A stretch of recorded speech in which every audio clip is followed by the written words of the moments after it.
Good morning all of you student. आज हम पढ़ेंगे 9th standard Hindi grammar. First lesson जो आपका है ग्रामर में विकारी और अविकारी शब्द। तो विकारी शब्द किसे कहते हैं और अविकारी शब्द पहले हम जानेंगे। पहले बच्चों तो हमें ये जानना ज़रूरी है कि शब्द क्या होता है, शब्दों का निर्माण कैसे होता है, वाक्य कैसे बनते हैं, उसके बाद से जो है कि विकारी अविकारी शब्द क्या होते हैं। तो अक्षरों के समूह से क्या बनता है, शब्द बनता है। शब्दों का निर्माण कैसे होता है, अक्षरों के समूह से शब्द बनता है और शब्दों के सार्थक समूह से वाक्य बनता है। इसमें जो है वाक्य जो है विकारी और अविकारी शब्द है। तो विकारी शब्द में मैंने बता चुकी हूँ कि विकारी शब्द किसे कहते हैं और अविकारी। पहले हम देखेंगे विकारी शब्द। विकारी जो होता है जिस वाक्य में लिंग वचन कर्ता के अनुसार जिस वाक्य में विकार उत्पन्न होता है वह विकारी शब्द कहलाता है। या कर्ता या वचन लिंग के अनुसार जिसका रूप चेंज हो जाता है, परिवर्तित हो जाता है, वह क्या कहलाता है, विकारी शब्द। तो इसमें हम पढ़ेंगे विकारी शब्द के प्रकार। विकारी शब्द के प्रकार कितने होते हैं, 4 होते हैं। 4 प्रकार के जो है विकारी शब्द होते हैं। फर्स्ट पर है संज्ञा, सेकंड पर है सर्वनाम, थर्ड पर है क्रिया और फोर्थ पर है विशेषण। ये जो है विकारी शब्द के प्रकार हैं। तो इन लोगों के अनुसार जो है कर्ता के अनुसार क्रिया का और जो विशेषण है सर्वनाम है, इसके अनुसार इन लोगों का लिंग के आधार पर, वचन के आधार पर इनका रूप जो है चेंज होता है। जैसे अब हम पढ़ेंगे संज्ञा। संज्ञा किसे कहते हैं, संज्ञा जो है किसी वस्तु, स्थान, भाव, विभाव के नाम को संज्ञा कहते हैं। तो संज्ञा, अभी तो संज्ञा के भी प्रकार है। संज्ञा के कितने प्रकार हैं, संज्ञा के 5 प्रकार हैं।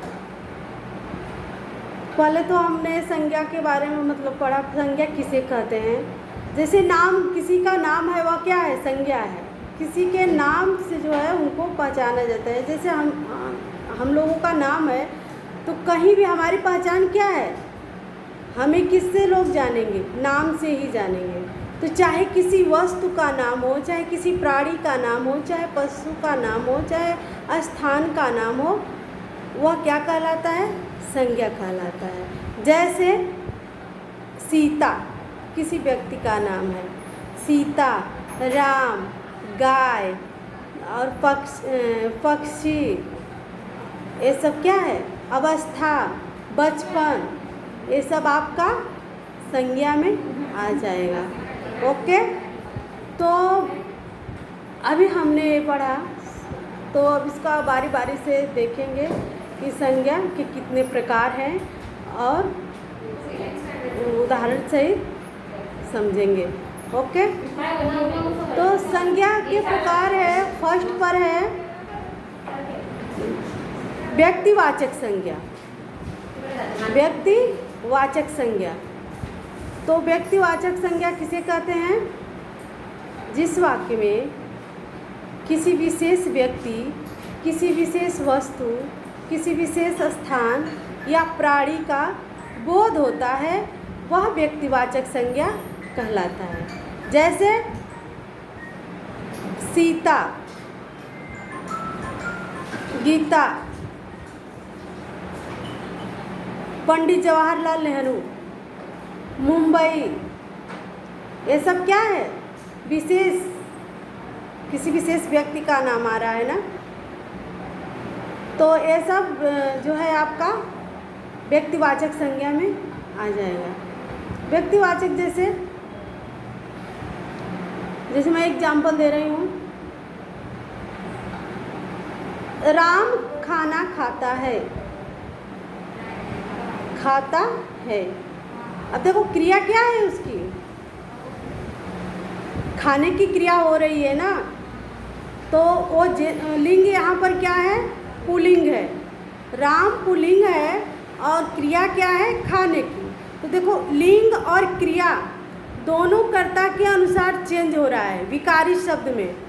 अब वहीं पर हम बोलें कि सीता खाना खाती है, तो लिंग क्या है, वो भी चेंज है, स्त्रीलिंग है। और खाने की क्रिया जो है, क्रिया चल रही है, लेकिन लिंग के आधार पर क्रिया क्या हो रही है, चेंज हो जा रही है। तो जिस वाक्य में लिंग के आधार पर और वचन के आधार पर क्रिया जो चेंज होता है, जिसका रूप चेंज हो जाता है, वह विकारी होता है। तो इसमें जो संज्ञा है, संज्ञा में चेंज हो रहा है ना, राम खाना खाता है, वहाँ पे लड़का है तो खाता है, लड़की है तो खाती है, तो इसमें चेंज हो रहा है ना रूप दोनों का। तो वो जो है संज्ञा विकारी शब्द में आएंगे। सेकंड पर देखेंगे,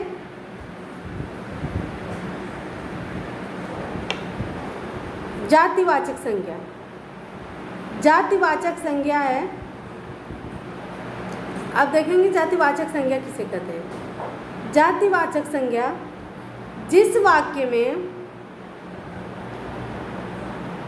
किसी वस्तु या स्थान के या प्राणी के पूरे वर्ग या उसके पूरे जाति का बोध होता है, वह जातिवाचक संज्ञा कहलाता है। पूरे वर्ग का, यानी मैंने आपको अभी व्यक्तिवाचक संज्ञा में बताया ना कि विशेष व्यक्ति का नाम आता है, और इसमें क्या है, पूरे जाति का। जैसे देश, पक्षी, नदी, पशु, मनुष्य, पुस्तक, ये सब क्या है, पहाड़, पर्वत, ये सब आपका जातिवाचक का ये उदाहरण है, एग्जाम्पल है। तो अब हम उदाहरण देखेंगे। जैसे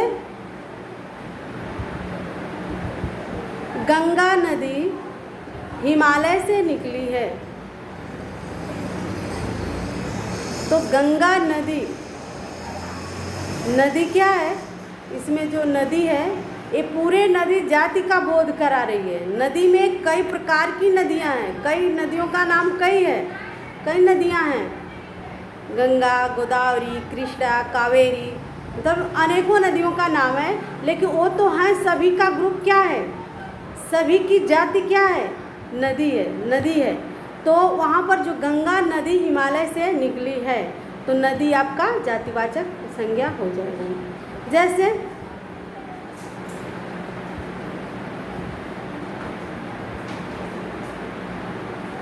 पक्षी आकाश में उड़ते हैं, तो पक्षी क्या हुआ, जातिवाचक संज्ञा हो गई। अब इसमें भी लिंग होगा ना, लिंग या वचन के अनुसार पर। पक्षी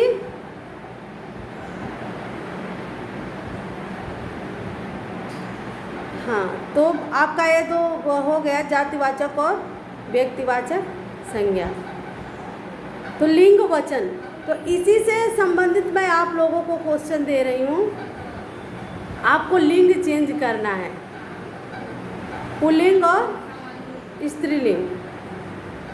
लिंग कितने हैं, 2 होते हैं। हिंदी में लिंग 2 होता है, लिंग 2 होते हैं, एक पुल्लिंग है और दूसरा स्त्रीलिंग। तो इसी से रिलेटेड मैं क्वेश्चन दे रही हूँ, आप लोग इसको होमवर्क करके भेजना, सेंड करना, और 5 वाक्य भी मैं दूंगी आप लोगों को।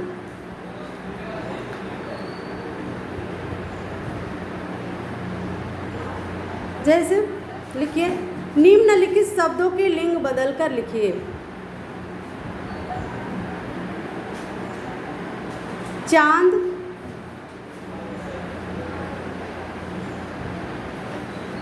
कवि,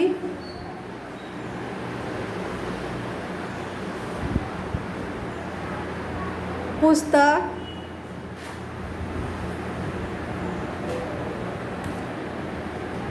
मेज। इनका क्या करना है, चारों का आप लोगों को लिंग मतलब लिखकर भेजना है, लिखना है। अब वचन लिखिए, निम्नलिखित शब्दों के वचन बदलकर लिखिए।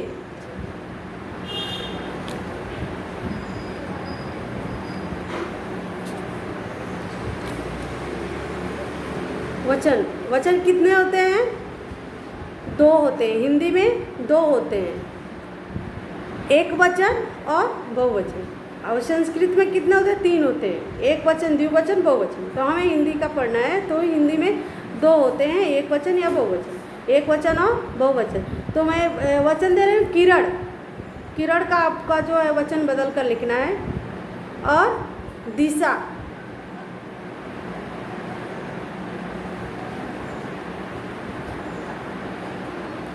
अब आप लोग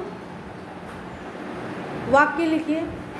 वाक्य मतलब आपको उसमें से मैं वाक्य दे रही हूँ, और जातिवाचक संज्ञा से आपको वाक्य 5 बनाना है, और व्यक्तिवाचक संज्ञा से 5 बनाना है। 10 जो है आपको वाक्य दे रही हूँ बनाने के लिए। ओके, बना करके आप लोग सेंड करिएगा। आप लोग होमवर्क कंप्लीट नहीं करते हैं ना, तो सेंड करते हैं कंप्लीट करके।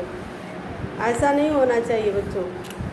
आप लोग को कंप्लीट करके आप लोग सेंड करें, तभी मुझे मालूम होगा कि क्या समझ में आया, क्या नहीं आया, आप लोग कैसे कर रहे हो। ओके, ठीक, थैंक्स।